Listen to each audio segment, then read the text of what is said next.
Part 1, The Boy in the Ditch.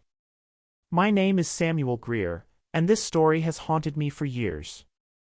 I can't sleep without hearing the whisper of wind through sycamore leaves or feeling black thread tighten around my throat. In the summer of 2017, I took a job in a dying town called Ridgetop, Tennessee. It's the kind of place that barely appears on modern maps, swallowed by time and silence. I was 23, broke, desperate to escape my past, a failed relationship, a broken family, and a life I longed to leave behind. The job seemed simple: digitize old county records for the local historical society. I worked in the courthouse basement, a damp, musty room filled with dust-covered paper and forgotten memories. It smelled like mold and time, like secrets buried too deep to see the light of day. The air was thick with silence and dust motes dancing in weak shafts of light from a cracked window. I rented a small, dim room from Mrs. Lorna Kells, a woman whose sharp cheekbones and brittle hands made her look carved from stone. Her eyes were pale and watchful, like she had seen things no one else dared to notice. She rarely spoke, but on my first night, she warned me in a low, cold voice. "Don't walk Sycamore Hollow Road after dark. That's where the quiet things live." I laughed, thinking she was trying to scare me or sound mysterious. But the unease in her gaze lingered. The first days passed slowly, scanning birth records, marriage licenses, old tax logs. Ridgetop felt frozen in time, a ghost town with one diner, a post office, and rows of towering sycamore trees. The trees were everywhere. Their tall, pale trunks peeled like old skin, and their branches reached out like skeletal arms. Even on windless days, the leaves whispered, a low, constant murmur that crept under your skin and set your nerves on edge. One humid afternoon, as I rummaged through a dusty, unmarked brown folder tucked behind cemetery maps, I found 3 items. A faded police report dated July 1961. A black and white photograph of a dead boy. A handwritten note in red ink, shaky and faded. The police report was chilling in its brevity. Unidentified male, approximately 9 to 11 years old. Found in a roadside ditch off Sycamore Hollow Road. Mouth sewn shut with coarse black thread. Cause of death undetermined. The photograph was worse.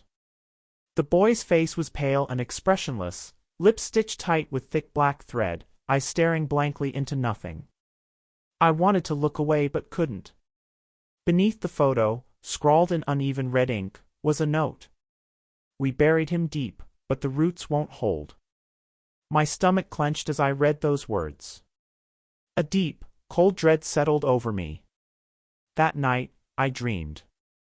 The boy stood beneath a towering sycamore tree, silent and still. His eyes followed me wherever I moved. Suddenly, his stitched mouth twitched, and the black thread snapped. A dark mist poured from the wound, swirling and thickening until it filled the space around him, swallowing the air itself. I woke gasping, heart pounding in the suffocating darkness of my room. The next morning, the folder was gone, vanished not only from the cabinet but also from my computer and flash drive, as if it never existed. When I questioned the clerk about the missing 1961 records, she looked up from her coffee, her eyes cold and distant. "Those records burned in an archive fire years ago." "Long gone?" I told her I had seen the files the day before. "Maybe you saw something you weren't meant to," she said with a smile too wide and knowing. Determined, I decided to find Sycamore Hollow Road myself. It wasn't on GPS, but an old 1957 map tucked in a book showed a narrow dirt path winding through thick woods east of town, long forgotten and overgrown.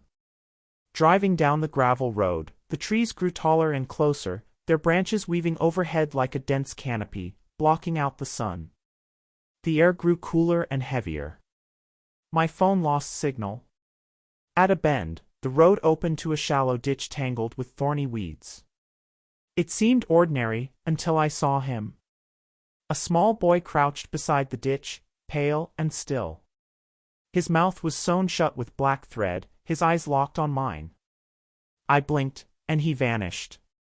My hands shaking, I went to Mrs. Kells and asked bluntly, "Do you know anything about the boy in the ditch off Sycamore Hollow?" Her face fell, eyes clouded with grief. "That was Eli.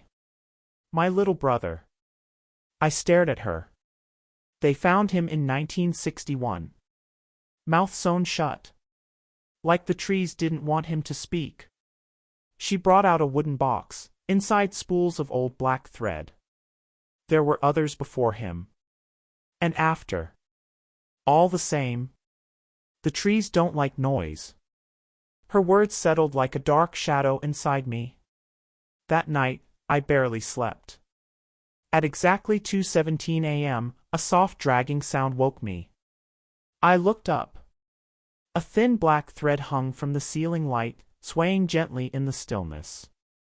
It led to the window. Outside, beneath the tallest sycamore tree, stood the boy. His stitches were gone. His mouth stretched impossibly wide.